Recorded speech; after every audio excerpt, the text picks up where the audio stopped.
यदा यदा हि धर्मस्य ग्लानिर्भवति भारत अभ्युत्थानं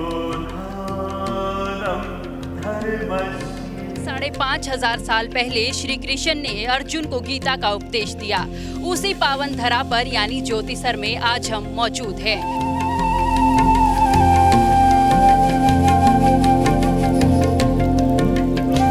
श्री कृष्ण ने अर्जुन को जो श्लोक सुनाए थे वो आज भी यहाँ ज्योतिसर में गूंजते हैं।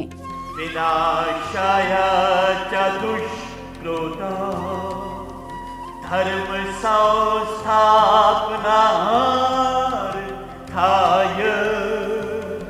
ऐसी शख्सियत से आज आपको हम मिलवाएंगे और सुनाएंगे कि किस तरीके से जो है उन्होंने अपनी इस कला को सहेज कर रखा है। मैंने एक पानी के वाइब्रेशन पे गाना शुरू किया, जो कि एक without mic, without speaker, without music. तदात्मानं सृजाम्यहं परित्राणाय साधूनां।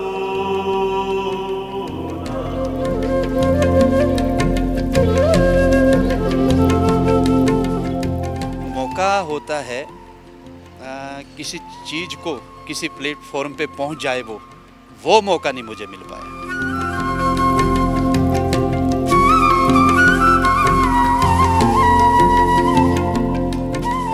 लेकिन सरकार की तरफ से उस समय भी हो नहीं पाया, तो बहुत जैसे यूनिवर्सिटी में बहुत मैंने गाया, वहाँ पे भी।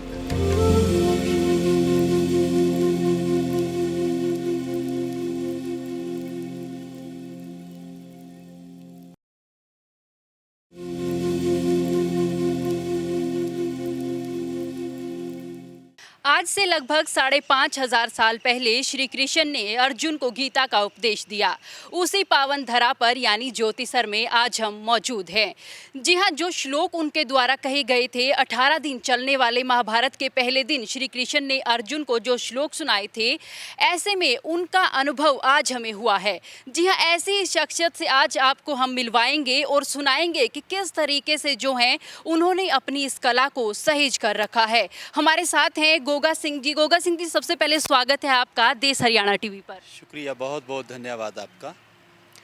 और लगभग मैं यहाँ पे 91 से जो मेरी प्रैक्टिस थी और जो मेरा घर का सिस्टम था, वो पहले जैसे भैंसें वगैरह रखी जाती थी घरों के अंदर, तो उसको चुराने के लिए तो जाया करते थे। तो वहाँ ये भैंसों को चुराते चुराते मुझे शौक़ हो गया गाने का।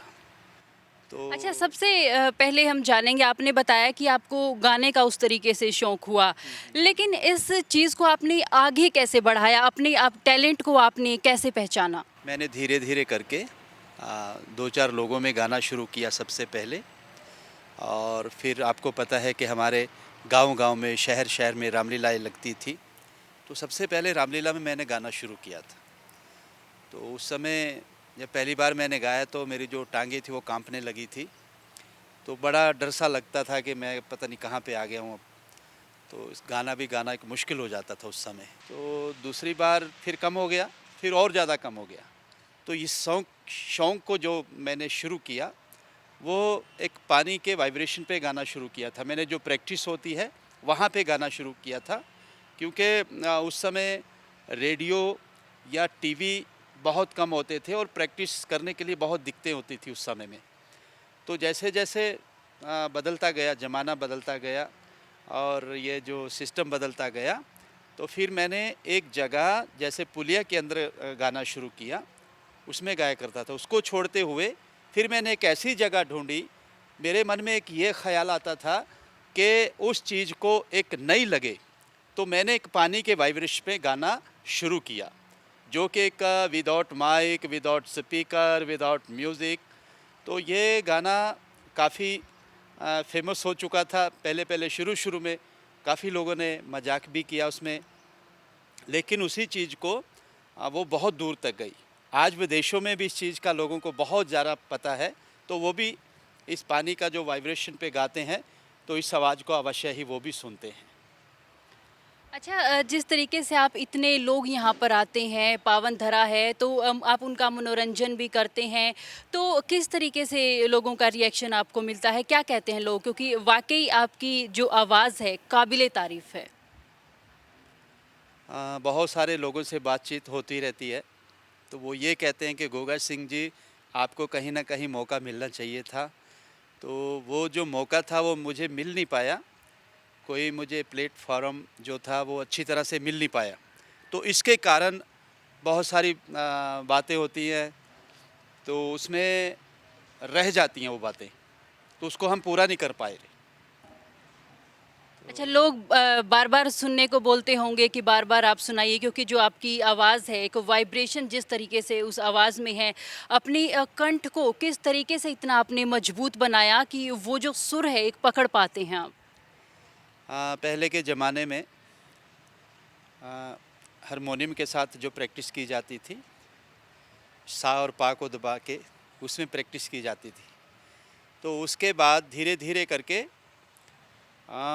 उस पुलिया के अंदर मैंने गाना शुरू किया था। तो वहाँ पे भी बहुत सारा मैंने रियाज़ किया।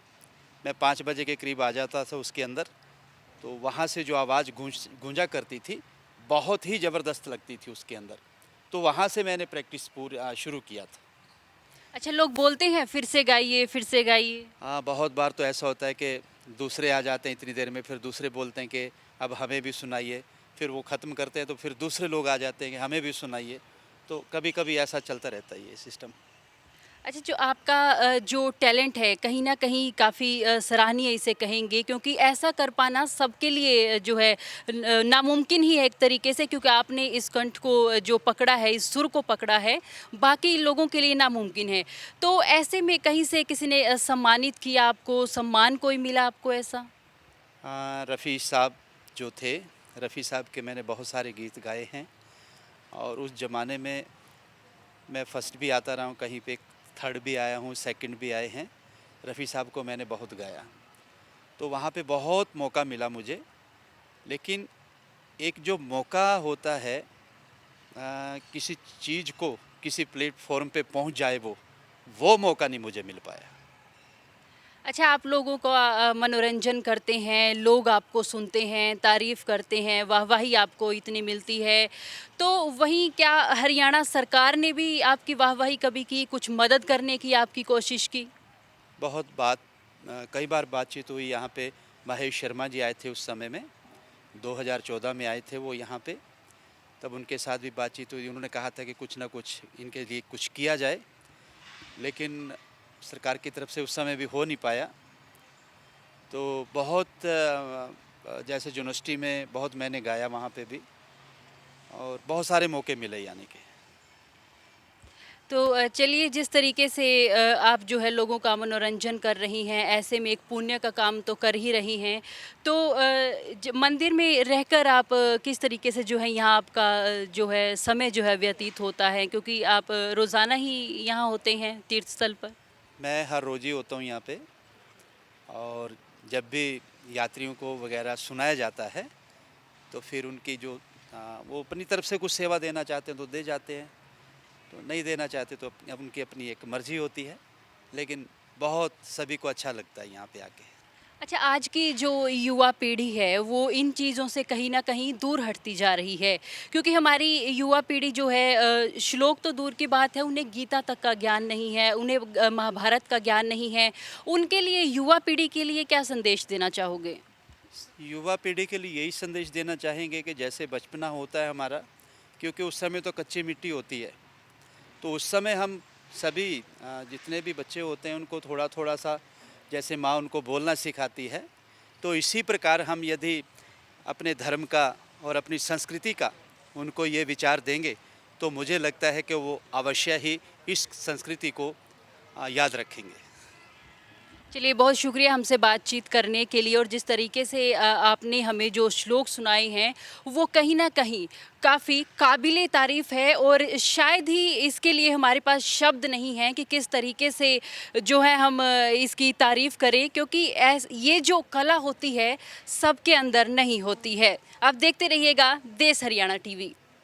इसी तरह की खबरें और स्टोरीज को देखने के लिए हमारे फेसबुक पेज को लाइक करें, फॉलो करें और यूट्यूब पर हमारे चैनल को सब्सक्राइब करें।